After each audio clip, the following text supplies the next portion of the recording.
By now, you've got a great profile and you're starting to make some connections. That network is really going to serve you well in the future. To take it to the next level, what we need to look at is content. Now, LinkedIn native content increased by 60% in 2020 for the same reasons that conversations did.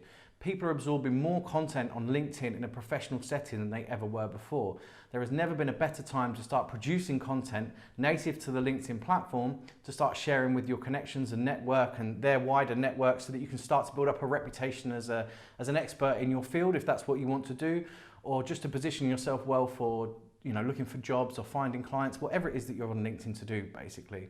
So I'm going to delve right back into LinkedIn again on the screen record, and we're going to look at how to produce content, and I'm going to talk you through some of the best practices, how to work with the LinkedIn algorithm to get the most engagement so that you can become a content creating master. So as I just said, LinkedIn content is booming at the moment, and there has never been a better time to start posting on LinkedIn. I'm going to run you through some of the different types of content that you can use, some best practices, some guidelines, and teach you a little bit about how the engagement algorithm works and what the best way is to get your stuff out there.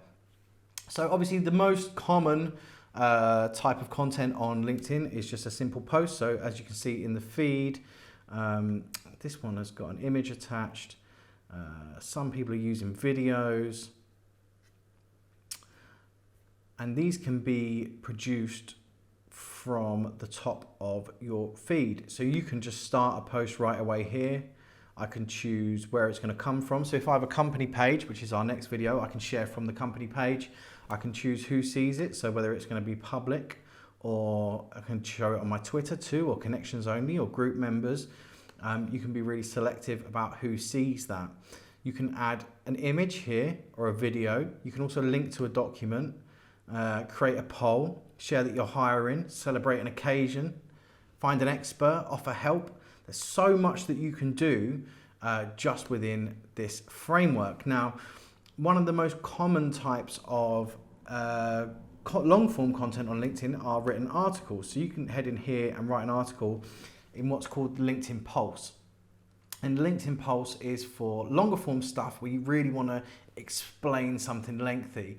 Now, I have been known to publish and write some articles on LinkedIn. I would probably advise nowadays to use video rather than using written content. And the reason for that is, if you delve into LinkedIn stats, you will see that users are 20 times more likely to share a video than a written post.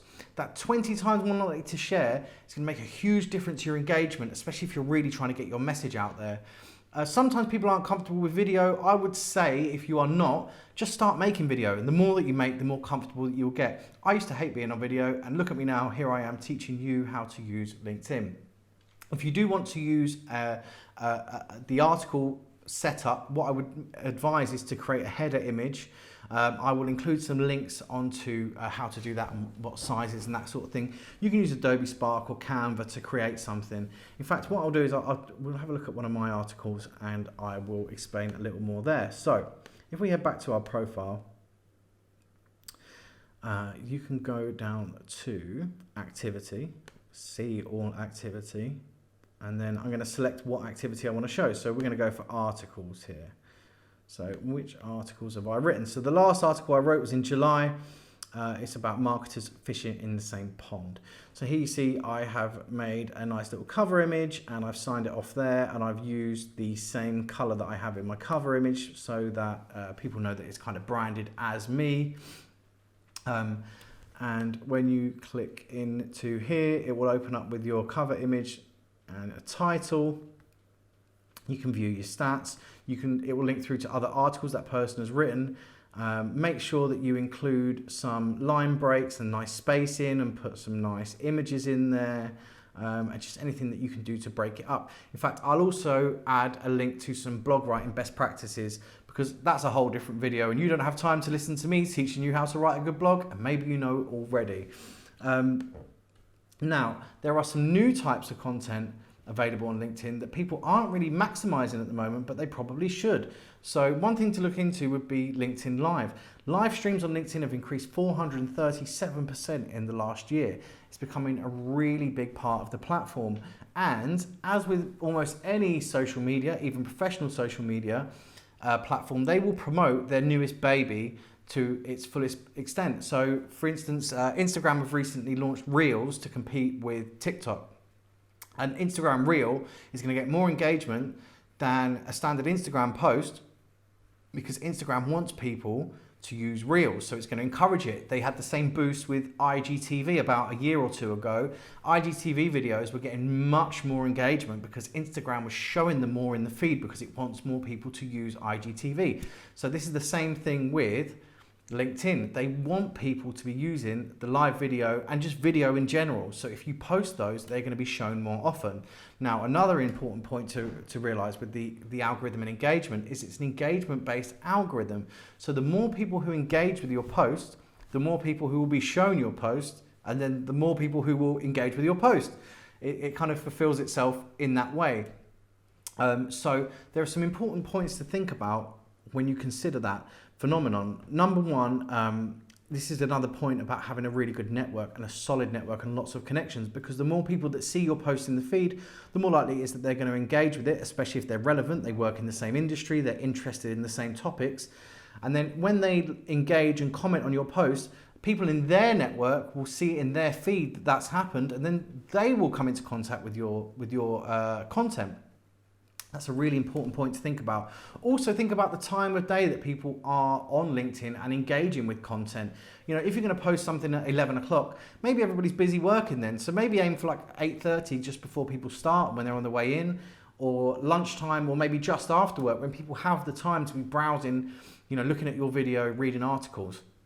Another great thing you can do with video is use a transcription service, something like Trint, so that it shows subtitles, because people use LinkedIn at work and maybe they can't use the speakers to listen to you talking about whatever topic it may be. Business related, obviously, but maybe they still can't make noise in their office. So if you can include some subtitles, you're going to get many more engagements. I don't have official figures to give you, but I normally find that I can add about 50% to my engagement just by using subtitles alone. So, images. Use images in your text post if you're going to use them. In fact, if you're going to just write a standard post in the feed and not a full article, even then, images get about twice as many shares as posts that don't. So use images. Make sure that it's polished. Make sure that it's relevant to your network and business focused. You know, you can write a lovely article about your cat and maybe it will get lots of shares, but it's not going to be very useful to you in terms of your career and your networking. Think about video. Video first is the way to go. If you're not confident in video, start making some, and the more that you make and the more regularly that you do it, the less embarrassed you'll be. And then when you make a mistake and you can't say regularly properly, you're not going to be so upset that you have to switch the video off and stop. You can just keep going and carry on like a pro. Live streams can be scary, but they're going to be promoted because they are the newest hot thing on LinkedIn.